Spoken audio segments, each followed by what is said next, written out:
नमस्कार, lead India publishers association के इस सेशन सवाल आपके में आपका बहुत बहुत स्वागत है। मैं हूं डॉक्टर तरुणा एस गौड़।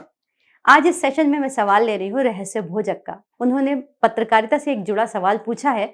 उन्होंने दो चीजें जाननी चाहिए है, एक मान्यता प्राप्ति और दूसरा कुछ उन्होंने बजट के बारे में पूछा है।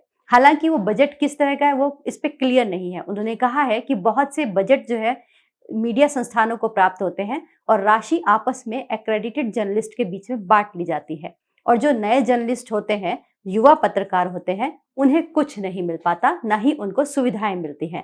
तो ऐसे लोगों को एक्रेडिशन मिली हुई है जिनको पत्रकारिता का अर्थ भी नहीं मालूम। तो देखिए, ये तो एक अलग विषय है। अगर इसके हम विस्तार में जाएंगे तो हमें बहुत कुछ डिस्कस करना पड़ेगा कि पत्रकारिता के मूल्यों का ह्रास कैसे हो रहा है। इसके पीछे केवल पत्रकार ही जिम्मेदार नहीं है, इसके पीछे सबसे बड़े जिम्मेदार लोग हैं पाठक। अगर पाठक या फिर जो व्यूअर्स हैं, दर्शक हैं, वो एक बार डिसाइड कर लें कि हम इस रीजनल मीडिया को या फिर इस मीडिया को सपोर्ट करेंगे, तो ये सब जो एक्रेडिशन है या फिर ये बजट की बांटने की बातें हैं, इनका कहीं से कहीं सवाल ही नहीं होगा। इस विषय पे जब मैंने बहुत रिसर्च वर्क किया तब मैंने ये देखा, ग्राउंड लेवल पे देखा कि एक पत्रकार किन किन समस्याओं और परेशानियों के बीच में भी कवरेज करता है।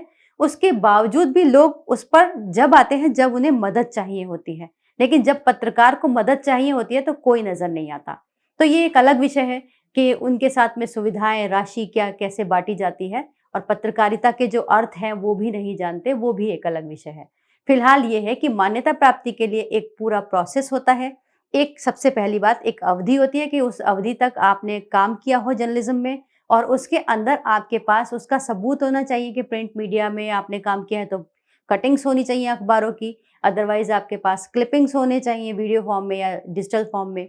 इस तरह से आपके पास कलेक्शन हो और आपके एडिटर का आपके पास लेटर हो। अगर एडिटर नहीं है, यानी आप कहीं संस्था में काम नहीं कर रहे हैं, तो आपके पास में 10 सालों का अनुभव हो कम से कम।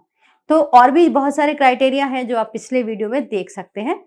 दूसरी बात कि बजट, अगर मान लीजिए वहां से एक्रेडिटेड जर्नलिस्ट के लिए जो बजट आता है वो ऐसे नहीं आता है कि राशि आ गई, कैश आपस में बट गया। वो आता है, कभी आता है विज्ञापन की शेप में आता है। तो विज्ञापन तो जाहिर सी बात है, जो खर्च है वो सब उसके अनुसार ही बांटे जाते होंगे। ज्यादा मैं जानती नहीं आपका सवाल क्या है, स्पष्ट पूछेंगे तो स्पष्ट जवाब दे पाऊंगी। लेकिन आपके इस सवाल के माध्यम से मैं एक पाठकों के बीच में और दर्शकों के बीच में एक सुझाव छोड़ना चाहती हूँ जिसको आप खुद भी आगे बढ़ा सकते हैं। वो ये कि जो हमारे आसपास के लोग हैं, जो हमारे न्यूज़ को देखते हैं, जिनके लिए हम समाचारों को कवर करते हैं, उनसे आप कुछ सहयोग राशि लीजिए ताकि आपके संस्थान को माफियाओं की या सरकार की या किसी भी अन्य तरह के दबाव का सामना ना करना पड़े। केवल खबरों के लिए आप काम करें। अब काम करने के लिए पैसे की जरूरत होती है, इससे कहीं इनकार नहीं किया जा सकता। इसीलिए आज एक कॉन्सेप्ट आ रहा है, कम्युनिटी जर्नलिज्म।